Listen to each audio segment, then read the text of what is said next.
Hello, everyone, and welcome to Developing Palates. I am Aaron Loomis, and with me, as always, is Jiunn Liu. How you doing, June? Good. It's hot as shit, but I'm good. We're getting into summertime. It's gonna be a normal temperatures, so I get should ready. I shouldn't bitch because most of the country, when they say hot, it's really freaking hot. Yeah, Whereas they us they being in Northern California, we're kind of being pansies about it. yeah. If you add the humidity on top of the heat, that's something I just don't want to be a part of. So Yeah, I like where I'm at, so I'm good with that. for sure. So today we are talking about the Jordan Alexander III Corojo Double Toro. This is a 6x60 monster. It is out of the Quesada Cigar Factory in the Dominican Republic. The wrapper is Dominican Corojo, binder is from the Dominican Republic, and the filler is Dominican Criollo and Nicaraguan Ligero. No info on the blender for this. MSRP is $9.75, and this was released in February of 2015. So, with that being said, let's get into our pre-light experiences. So, June, what was your experience with this cigar pre-light? It's like you said. This is quite a monster and a beast of a cigar. I don't typically smoke a lot of 6x60s. Right. In my experience, they kind of drown out the wrapper flavors.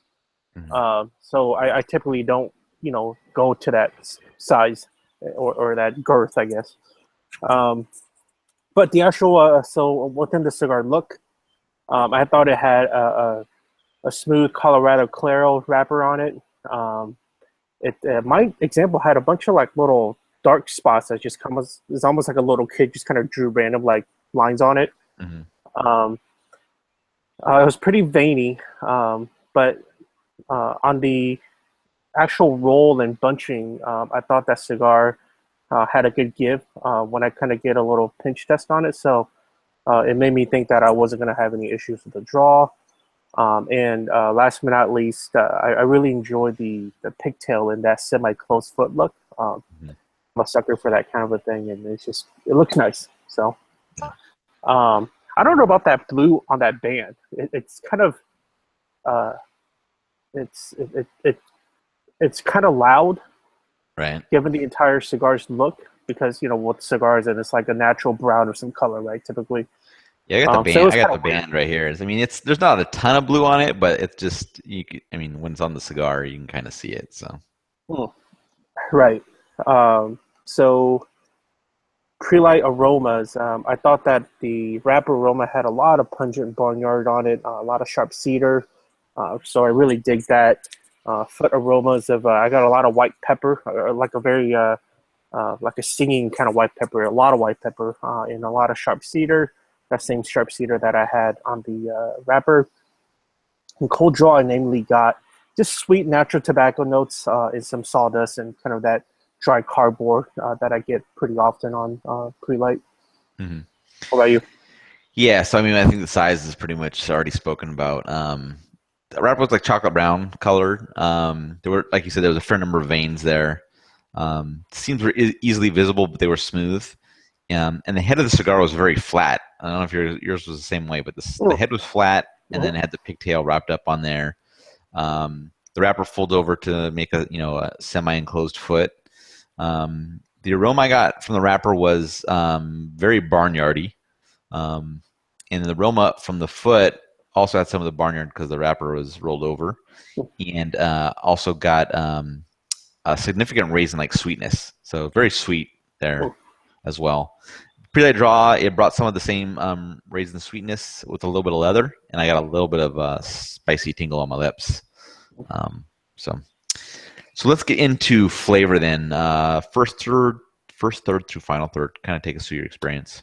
So on the initial light, I got a lot of dominant bitter charred wood and bread and hay. And when I say bitter charred wood in this example, right at the first third, it was a good note because it really worked well with the bread and the hay, and it kind of like worked off each other really well. And so kind of like the secondary flavor of like a bitter dry roasted nuts. So a fairly um, non-sweet, woody. bready kind of a note initially.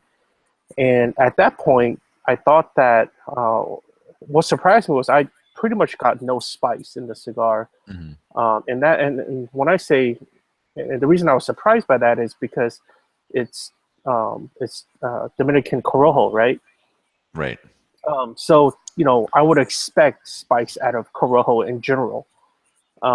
So so on the retrohale, I got a lot of good, white pepper, like the intensified bread yeast, and then that mixed with like a cedar and sweet creaminess, and that was probably my favorite part of the cigar. Within the first, second, and last third is Hmm. that retrohale. So about inch and a half into it, the sweet creaminess really amped up, and it played off the wood notes really well. And then at the end of the first third, within the entirety of the first third, the strength and body was at a consistent medium for me. Hmm.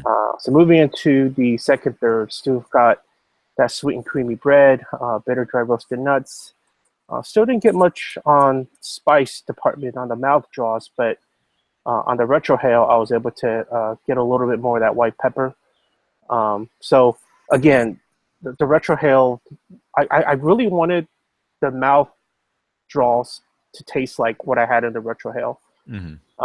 So within the retrohale, white pepper spice, intensified bread notes that's mixed with the cedar and sweet creaminess. It was just that was delicious. Right. And the finish gave me a long and lingering sweet and creamy bread. Second half, the second third, it gave me a little bit of a harsh, bitter charred wood. Um, so I would say within the second third, that bitterness, because it became harsh, was unfavorable for me as compared to Hmm. first third. The bitterness gave more of a like an oomph to the entire palate, you know. Yeah. So last third, it was just dominant dry and harsh bitterness, mixing with roasted nuts. Got quite a bit of sharp minerality, and at times I got these metallic notes to it, which I disliked. And again, on the retro is my favorite. Whereas within the last third, I got sharp cedar mixed with dry roasted nuts. So kind of took out that sweetness, but still that retro was just really good, earthy, woody notes. Right. What about you? Okay. Yeah, right when I lit it up, got like slightly sweet and creamy woodiness. And then a couple of draws after that, the wood became a bit piney, but it wasn't really like a bright pine. It was more like a rough and muddled pine, if that makes any sense. And the retrohale was identical to that. So mouth flavors in the retrohale were pretty much spot on. About a half an inch in, the retrohale diverted away from the flavors that I was getting in the mouth, and it became much creamier. Yeah, and it maintained a bit of that woodiness. There was still an underlying pine in the mouth flavor, and it was mixing with a little cream. But the sweetness was no longer present at that point. An inch and a half in, the pine was really like just sitting on my tongue. Um, and there was like just a really slight mild pepper that was starting to show itself at that point. Near the end of the third, the mouth flavor was primarily creamy and woodiness with a little bit of the pine finish, and the retrohale was creamy with a bit of the woodiness. And the strength in that first third was just slightly below medium for me. Getting into the second third, the woodiness was now primary, with the cream being the kind of the backup flavor, and the pine finish had also diminished a little bit at that point. About a quarter inch in, the pine finish kind of returned, which I mean that was fine. I just think I kind of thought it had left at that point, but it had returned at that point. Um, and the retrohale was still creamy with a little bit of woodiness. And then about an inch in, a little bit of the pine was making its way into the retrohale. And then near the end of the third, um, the pine that was present was transitioning into a little bit of bitterness, and that was really kind of sitting on my tongue like the pine was before. And the strength had climbed to a little bit over the medium threshold at that point. Getting into the final third, still primarily woody with a little bit of creaminess in the background. There was also a bit of bitterness. And the retrohale was woody with some cream, but there was no bitterness in the retrohale. And then about a half inch in, the bitterness kind of took over at that point. Um, the retrohale was primarily creamy with a bit of woodiness in the background, and then at an inch in, the bitterness kind of transitioned into a mintiness for me, and that was the dominant flavor. And then as the cigar finished, it was still primarily minty. It had a little bit of wood in the background, but the retrohale remained creamy. And the strength at that point was pretty much medium full, so it had climbed kind of the entire way through. So performance-wise, burn and draw, what was your experience with the cigar? Um, well, before we get into that, when you say pine, so going back to this pine that it seemed Right. like you tasted quite a bit of. So specify that for me. Like, So I think in some of the other reviews we talked about where it was like a really bright pine, where like you had like just snapped a branch off the tree, hmm, or it was like almost like a not necessarily a pine sol smell, but it was really like that really vibrant pine. This was not that. This oh, was more like a pine, like chemical kind of a pine taste. You know what I no, no, mean? not Oh, chemical. okay. Just maybe like a well aged Christmas tree or something like that. Oh, okay. It's not like it's not super fresh, but you know it's pine, maybe a little bit of dirty mixed. Like it kind of like it's a rough pine. So Hmm. I'm not sure if that makes sense, but it's not No, it fresh. does. It's kind of it's like a well a well worn or well aged pine branch or pine tree trunk, something like Oh, that. nice. I rarely get that kind of flavor, Mm, but when I do get it, it usually doesn't mix in with the rest of the flavors. It's right. just it's there, and I notice it, but I'm like, wait, it doesn't really mix. But Yeah. Yeah. anyways, burn and draw. So burn in terms of ash marks, it was great. The ashes were it was solid ash marks and never became flowery. But what really killed the cigar, I think, was the burn line. Um, Mhm. it was a huge letdown. Like there's one side of a cigar that just never burned, and it's almost as if so for sure every time I tapped the ash, I had to relight. Right. And then even when I didn't have to tap the ash, I mean, originally when I first started smoking, I would just kind of let it go, but I knew that it wasn't burning. So because of that, um, I relit the thing 6 total times, which was, usually I don't mind, Right. relighting it here and there. But I think the culprit of this guy was due to the relights, and especially when I was tasting a lot of that bitter charredness. Hmm. And I think it was because of the relights and the burn. But so on the other hand, the draw for me was it was great. It was really good, effortless draws. Really, no complaints on that end. Hmm. What about you? Yeah, burn was pretty good. Like you were saying, the ash holding on was very good. So mine was um, it just dropped off right at the third mark. So then that's right around 2 inches. So it held on for 2 inches, dropped right into the transition into the second third, getting into the final third, it dropped right there. So just two ashes, and that's pretty much it. Hmm. It was a little bit flaky, but it's not nothing too bad. But like you were saying, there was a couple points where they're just like in the second third and the final third where a section of the wrapper was just not burning, and it got far enough along where I felt like I needed to touch it up because otherwise it was just going to get too far and there was no way that it was going to go. I'd end up the ash would be falling off and you'd have like an inch or inch and a half spear of wrapper still unburned on one side. So Mhm. I would touch it up to get that. But I didn't have to do any relights or anything like that. So just a couple of sections that needed a little touching up there. Gotcha. Draw was very good. Typically in large ring gauge cigars, my fear is that the size is going to make it tough for me to draw on the cigar because for me, um, I do put my lips kind of on the shoulder of the cigar. So the larger the ring gauge, the further open my mouth is. And when my mouth is further open, I have less control over how much air I'm metering into my mouth.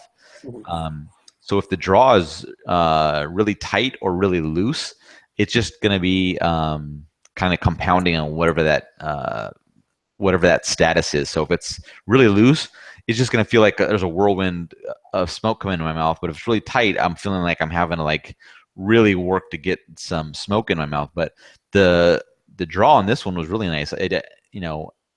Having to open my mouth a little bit a little bit larger didn't have an effect. So the draw was really good in this experience, and so it didn't cause me any issues with that part of That it. well, going along with what you said about draw, so and then just bigger ring gauge cigars. So I've never had really a construction issue with 60 ring gauges, and I think the main reason behind that is there's so much filler tobaccos that help with the combustion, Hmm. that I never really had any issues with it. But yeah, this was a big surprise for me. But Yeah. I was curious as to what your experience was. So Yeah. So overall, what is your thoughts on this cigar? um, kind of going back to what I said on the burn, and I think for this guy, unfortunately, the bad burn really ate into the flavors. Hmm. I mean, I had some flavors that I enjoyed, um, but but that was offset by some of the really bad flavors of that harsh bitterness, and especially the intermittent metallic notes that I had in the last third. I mean, those are just not flavors that you don't want, right? Yeah.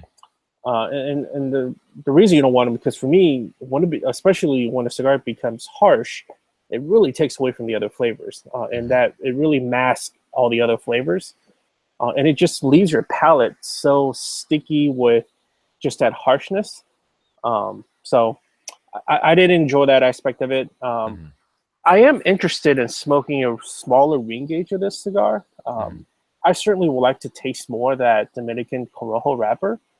I feel like this guy, especially knowing that I didn't get much spice out of it, it makes me think that it really drowned out a lot of that wrapper flavor.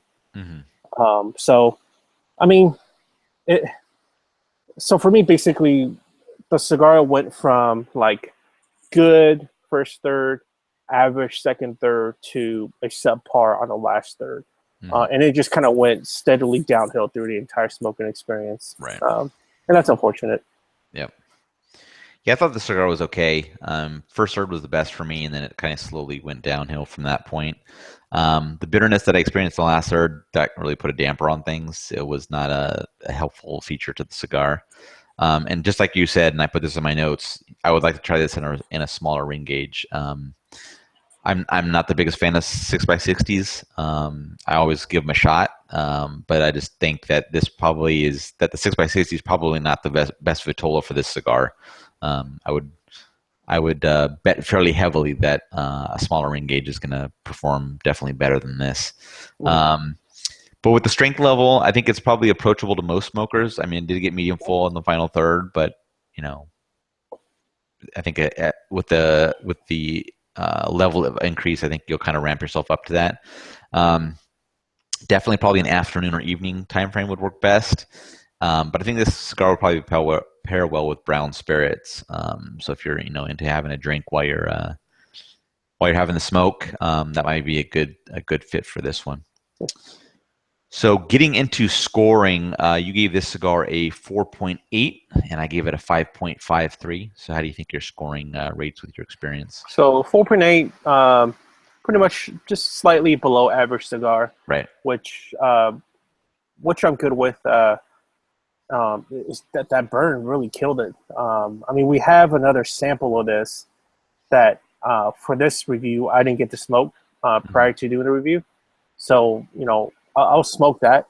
And by the way, just in case anyone is wondering, there's nothing wrong with my freaking humidor. I even smoked some other cigar right out of that same humidor that's been in there the same freaking time, and it burned flawlessly. Yeah. So, I was trying to get all scientific about this shit, but it worked. So it wasn't the humidor. It wasn't me, right? Yeah. Um, but yeah, I mean that score I'm good with. Mhm. But I'm not too sure why they sent this particular Vitola. Right. But I sure as heck would like to try the other ones. Mhm. And something tells me it'll perform better than this guy. Yeah. Yeah, I think my score is fine as well. Mine is slightly above average, but I think we're pretty close in regards to what our experience was. Um, like I said, I think a different Rotolo, smaller ring gauge would definitely be a different experience in the favorable side. Mhm. Um, but yeah, I mean, this for people that like the larger ring gauges, or looking for looking for more value, longer smoke time in a cigar. This might fit right up their alley. So Yeah. I definitely would say don't shy away from trying it. Um, but if this one doesn't hit you, Definitely don't just shy away from the cigar. Try it in a different vitola and see if that might fit you better. Mhm. So, any final thoughts on this? No, Jordan Alexander Third is one of our sponsors, so thank you guys for the samples. And unfortunately, it didn't do as well as I liked, but it is an honest review. Yeah. But no, that's it. Okay. So that wraps up this cigar recap of the Jordan Alexander III Corojo Double Toro. Be sure to subscribe to us on YouTube. If you're just catching this review on YouTube, be sure to check out the website, developingpalates.com, for the full written review. Follow us on all the social media channels, Twitter, Facebook, Google+, Instagram. We're all over the place. And we will catch you on the next review recap. Thanks a lot, Jiunn. Thank you.